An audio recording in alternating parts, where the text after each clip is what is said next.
Hello Sagittarius, this is a timeless reading for you. I'm using my own cards, my medieval oracle deck. In the middle of your spread we have the white dragoness, which I strongly feel represents you. I'm going to get into that later. The white dragon is surrounded by the jester, the fairy, the mermaid, and the thief.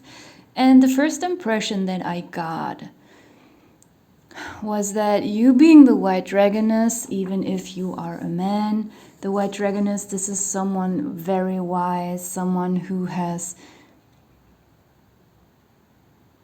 experienced a lot, who knows a lot, I mean spiritually. This is a very profound inner experience and spiritual knowledge that doesn't come from reading books or something like that. This is like the source itself in its embodiment. The white dragoness here could also be a mother or father. I'm feeling that for some of you. And with the fairy and the mermaid, I have a feeling like there are some younger people around you, probably two or at least one younger person, could be your child or grandchild, or someone you just have to take care of. It could also be, that's what I'm feeling as well, that this is some kind of friend circle, some kind of squad. And all these three people could be the same age, but you might be the most mature one. You know, sometimes that's just how it is. People are at the same physical age, but mentally they are very differently developed. And there is nothing super terrible going on. But there is, you know, I'm feeling something fierce coming from this card. Like, she looks a bit angry to me right now, a little bit annoyed as well. I feel like you might be a little bit impatient with the mermaids and fairies' naivety at the moment. The fairy and the mermaid, they can come up as positive cards. Whereas the mermaid, she often has also a little bit of negativity attached to her. In that sense, you know, just think of the classic story with Ariel, the little mermaid, where the man, the earthly man, and the mermaid, they fall in love and can't be together because, you know, at the end they are together. But, you know, I thought of it in a negative way. Like, they can't be together. It's something that's unattainable, something impossible. It's unrequited love. And I feel like there could be a person around you who is like a little bit obsessed with that. Like, they are really seeking this kind of misery, and you might be annoyed with that at this moment. This could also be someone who is very hypersexual or vain. And this could or something like overly vain. I think we are all a little bit vain in our own way. Even a punk rocker is vain. They don't want to walk around in tie and suit. You know what I mean? In our own way, we want to look a certain way. And I think to a certain extent that's completely fine. But maybe this person is a little bit overdoing it, and you might be annoyed with this kind of stuff. And you might feel like you just don't want to deal with it anymore because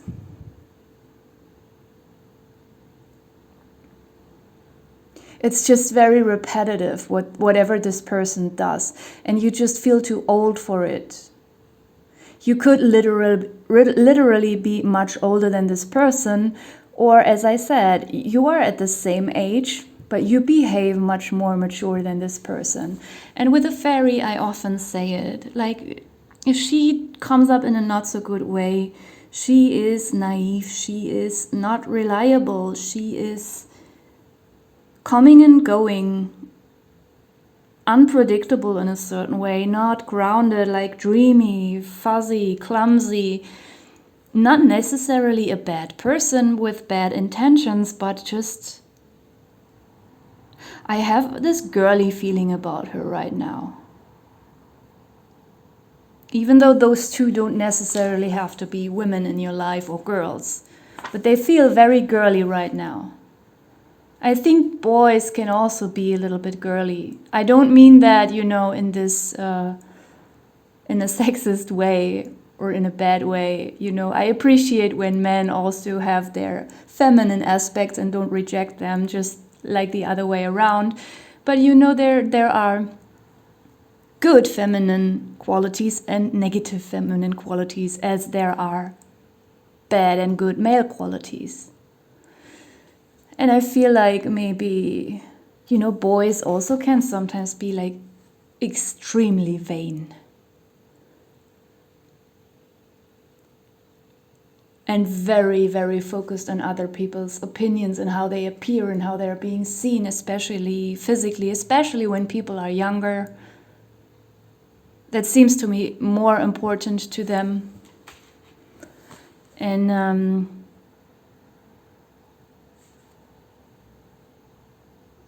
I'm suddenly getting that this fairy is also someone in your life who likes to get into danger, not even consciously, and that's what's so annoying about them. Like, they think they are safe when they get in the most absurd situations, and it just appears to you like they're being utterly naive. They could even have a lot of bad influences around them, not seeing that, not being aware of that. We have the clown in the unconscious position. Not the clown, sorry, the jester, but I already called him clown. He came up in the previous reading also in a not so good way. So I feel like sometimes you feel like a clown around these people. I get it, especially, let's say you're in the same age like them. And, sometimes people make fun of their friends when they are acting more mature than they are being called poshy or, rigid, or you're so boring, or you don't know how to have fun, but they're just being immature and silly.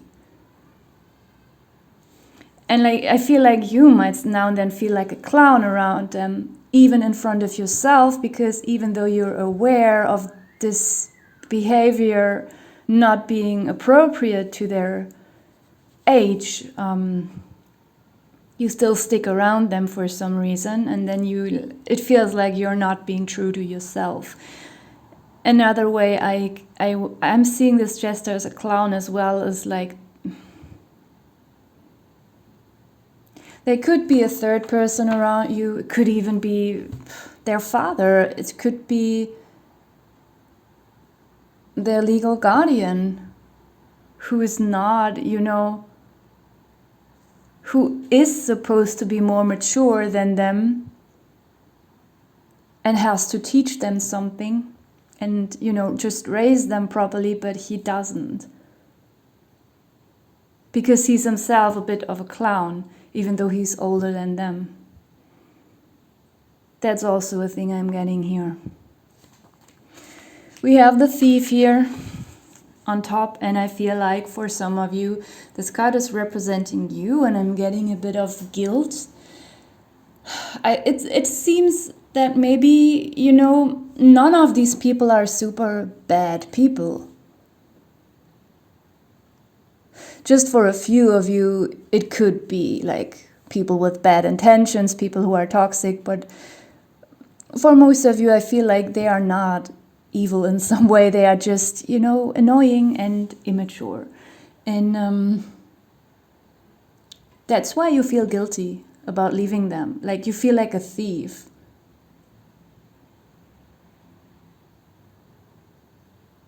You feel like you betray them in some way. But it seems like you just, you feel so uncomfortable around them, or at least around their behavior. The thief also tells me that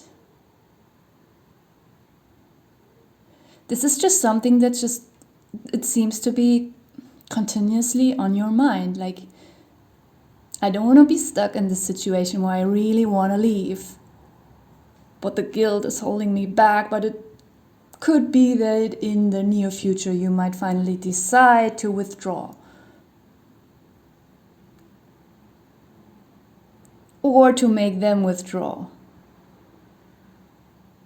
You know, sometimes it's very easy and you just know with your words you have to dance around a certain topic, not speaking something out loud, because a person will be immediately hurt and then they will be petulant. But sometimes when we don't want to be around someone anymore, exactly this can help us, because we know we just have to speak a certain thing out loud and then they will, then we don't have to leave them anymore. They will automatically leave us.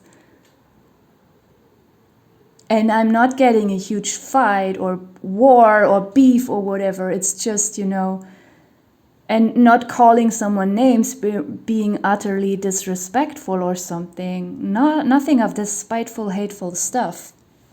You can just utter some very subtle criticism, especially if someone is very vain. And then they will not start a fight, probably, for most of you, I hope. But then sometimes people, they call less, they text less, and then it just, slowly falls apart without any huge drama or war. That's what I'm seeing for most of you. We have the snake at the bottom of the deck. I feel like that this doesn't relate too much to this current topic here anymore. I mean, the snake could stand for healing in this situation, also for some kind of secret knowledge. I'm not feeling, for most of you, I'm not feeling a false snake or, something poisonous here. The snake also looks very friendly to me right now, so